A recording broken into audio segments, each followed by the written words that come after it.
তোমাকে আমি বুঝাইতে পারতেছি না। যেই নবী জান্নাত চোখে দেখা আসছে, আর একদিন তাহাজ্জুদে কাঁদতেছেন, আল্লাহ জিবরিল আলাইহিস সালামকে পাঠাইতেছে আর জিজ্ঞাসা করতেছে, জিবরিল আলাইহিস সালাম জিজ্ঞাসা করছে আপনি কাঁদেন কেন? মা ইউবকিকা, আপনাকে কাঁদায় কে? বলে জিবরিল কেন আমাকে দুচোখ দেখাইলা? যখন যদি না দেখতাম তো শোনা এক জিনিস ছিল, দেখা আরেক জিনিস, কেন দেখাইলা? দেখার পরে উম্মতের ব্যথা আমাকে খায়া ফেলছে, আমার উম্মতি জাহান্নামের আযাব সইতে পারবে না, এই জন্য উম্মতের জন্য চোখে কান্না। জিবরিল আমাকে জান্নাত কেন দেখাইলা?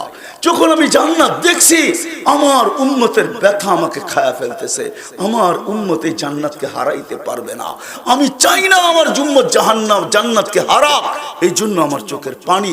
তো আল্লাহ জবাব দিছে, সাইয়ুরযিকা ফি উম্মতিক, আপনার উম্মতের ব্যাপারে আপনাকে আমি রাজি করে ছাড়বো।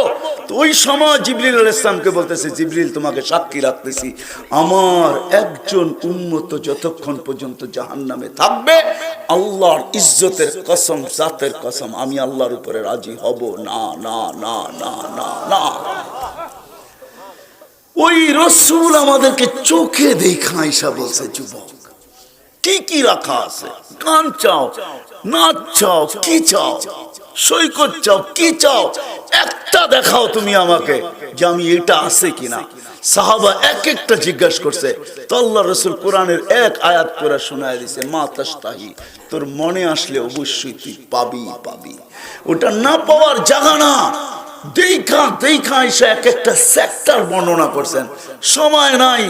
জান্নাতের নদী দেখছেন, নালা দেখছেন, জান্নাতের শরাব দেখছেন, মধু দেখছেন, পানির নদী দেখছেন, সব দুধের নহর দেখছেন, সব দেখা দেখা আমাদেরকে বলছেন। এই জন্য আমার শুরু এটাই ছিল যে আল্লাহ অসহায় আমাদেরকে দুনিয়ার থেকে নিয়ে আসছেন, অসহায়ত্বের থেকে বাহির করে এই পর্যন্ত নিয়ে আসছেন। আজকেও আল্লাহ আমরা অসহায়, আমরা যদি চাই যে আমাদের জীবনটা সুখের হোক, দুনিয়া আখিরাতের সুখের হোক, তাইলে আমাদেরকে একটা মাধ্যম ব্যবহার করতে হবে। সেই মাধ্যম ছাড়া আল্লাহর থেকে নেওয়া যাবে না, আর আল্লাহর থেকে না নেওয়া পর্যন্ত আমরা সুখ শান্তি পাবো না। একটা কাহিনী বলে শেষ করতেছি হাদিস থেকে। চতুর্থ দিন পর্যন্ত ক্ষুধার্ত চলতেছে, হাসান হোসাইনকে রাখা যাইতেছে না, নিয়ে আসছেন আল্লাহর রসুলের কাছে, নানা জনের কাছে। আল্লাহর রসুল বলছে, পেটের থেকে কাপড় সরায় দেখাইছেন, আমার পেটেও পাথর বাঁধা ফাতেমা, আমার ঘরেও কিছু নাই। কিন্তু আল্লাহ রসুল সহ্য করবেন তো কি করে করবেন? বলছে, হাসান তুমি আসো, জিহ্বা ভিতরে ঢুকাইয়া দিয়া বলছে, চোষো, খিদা নিবারণ হয়ে যাবে। তাই হয়েছে। তারপরে ডাকছে হোসাইন। ফাতেমা রাদিয়াল্লাহু তাআলা আনহা দুই সন্তানকে ঘরে নিয়ে যাইতেছেন, আলী রাদিয়াল্লাহু তাআলা আনহুর পথের দিকে তাকায় আছেন, কিছু না কিছু নিয়ে ফিরে আসবে।